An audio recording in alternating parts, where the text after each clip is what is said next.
Dumadagundong ang pagsabog na yan sa TV region sa Russia. Sa report ng Reuters, ayon sa isang source, galing ang pagsabog sa drone attack ng Ukraine sa isang warehouse na may lamang missiles, bomba at iba pang armas ng Russian Ministry of Defense. Ayon sa gobyerno ng Tver o governor ng Tver, kinailangang ilikas ang ilang residente dahil sa idinulot niya ng sunog. Napabagsak na rin daw ang mga umano'y drone ng Ukraine.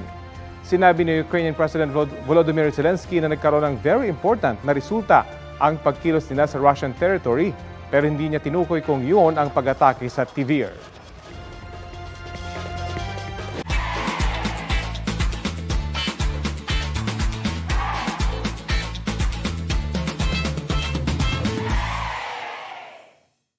Kapuso, alamin ang maiinit na balita. Bisitahin at mag-subscribe sa GMA Integrated News sa YouTube.